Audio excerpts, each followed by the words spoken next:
Due to some funny recent events, double-barrel shotguns have been brought back into the spotlight.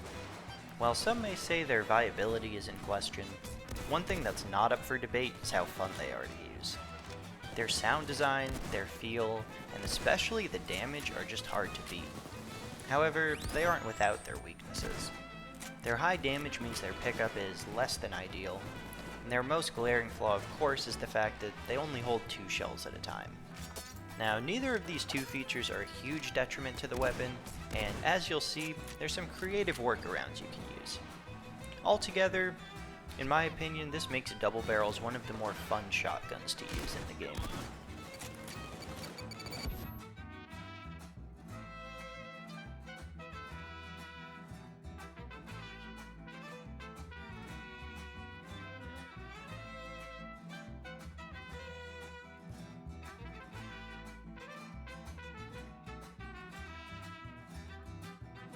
Normally, I don't play too much Rogue, but I figured I would for the sake of this video.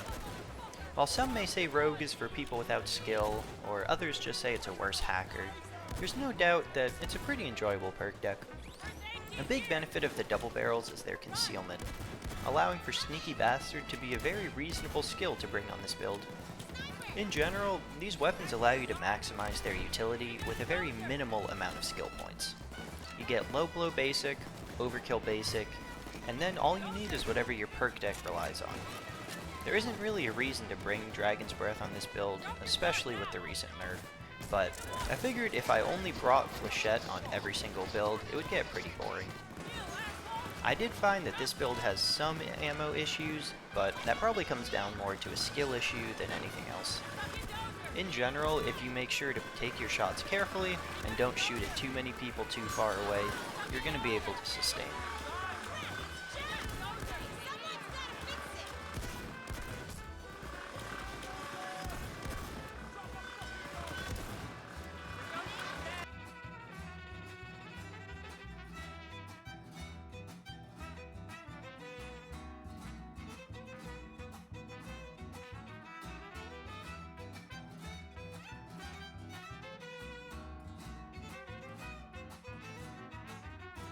Up next is an example of a skill that pairs beautifully with these weapons.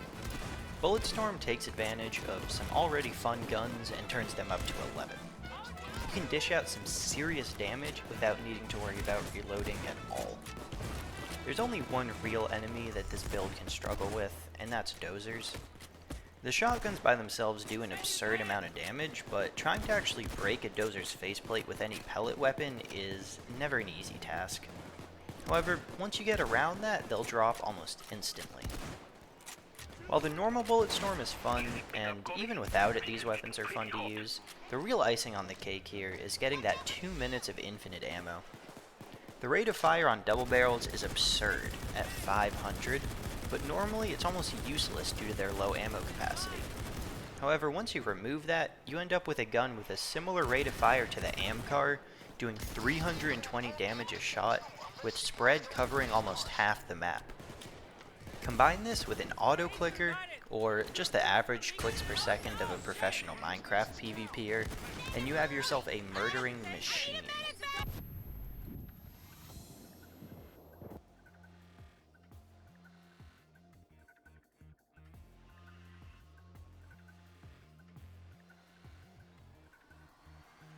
If the last 2 builds had a dozer weakness, then this build is the exact opposite. Infiltrator is an often slept on perk deck, but it can be incredibly powerful. It has 2 main abilities. First off, it gets a pretty reliable 2-shot ICTV and 3-shot health with the right skills. However, the skill that we're using here is its first card, Overdog, which gives us one of the best dozer counters in the game. Given that double barrels can sometimes struggle with them, this more than compensates for it. Bloodthirst Ace is also nice for these weapons, especially with a perk deck that can trigger it whenever you want. This is another build with ammo bags, but this time they aren't nearly as necessary. You'll almost have to waste your ammo on purpose to proc Bulletstorm. I will say, out of all these builds, this one's probably my favorite, and definitely the one I will use most after making this video.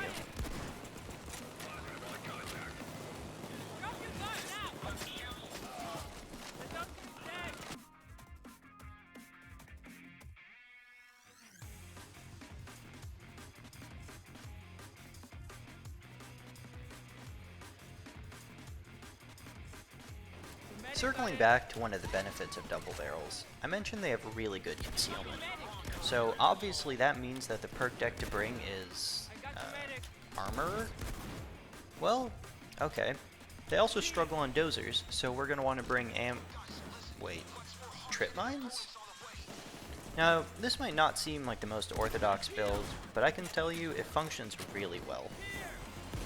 Dual double barrels are one of the weapon sets that work pretty well with CTB armor, allowing us to bring crits and Zerk on the same build. The point of Zerk here is that you're now able to one-shot specials like medics and tasers, and I can tell you it feels pretty good. Crits are here to, well, they're also on this build. Could I just use Anarchist? Of course, but where's the fun in that? Trip mines are a fun addition that make me want to bring this build on more heists. The 6 shaped charges can skip a bunch of objectives, and the 14 mines handle dozers with ease. They can also be used to block choke points for a bit with their fire, but in my experience, they're best used as an anti-dozer measure.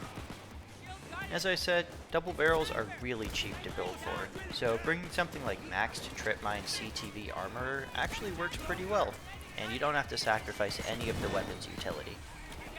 If you use the trip mines well enough, you can expect to be hearing a lot of this,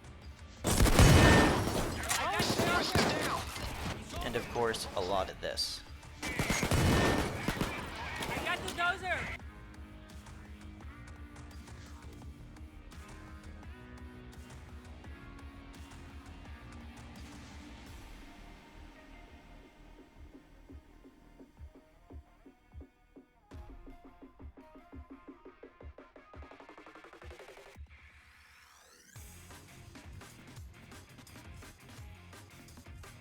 Originally, I was going to end the video here, but then I realized something.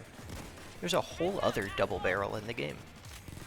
The Jocelyn is certainly a gun in Payday, that's for sure. There's almost no reason to use it over the Mosconi, except for one. This is arguably one of the nicest looking weapons in the whole game. Despite double barrels as a whole being pretty nice, there's something about the Jocelyn that just feels even better. The sleek wood look, the reload animation, the iron sights, everything about this weapon is amazing except for the stats.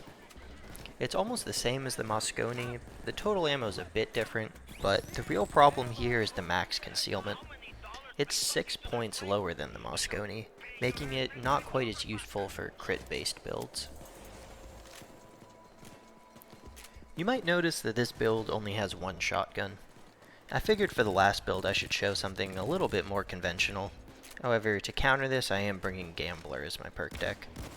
You could switch this to Stoic, Grinder, or even Tag Team and it would work a lot better, but to keep it in line with the theme of non-viable choices, I figured Gambler was a good pick. There isn't much to this build, but it's pretty fun. The weapons are very powerful, but it is still Gambler at the end of the day. To sum this video up, anything can be used if you really want to. Payday as a game is a lot more fun when you use the weapons you like using. If that's Lion's Roar Anarchist or Hacker with CRs, then go for it. But don't let the imposed meta force you away from something you might enjoy even more.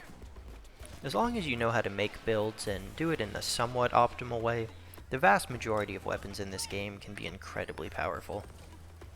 Maybe next time I'll even do a build video on the unmodded Amcar. Who knows?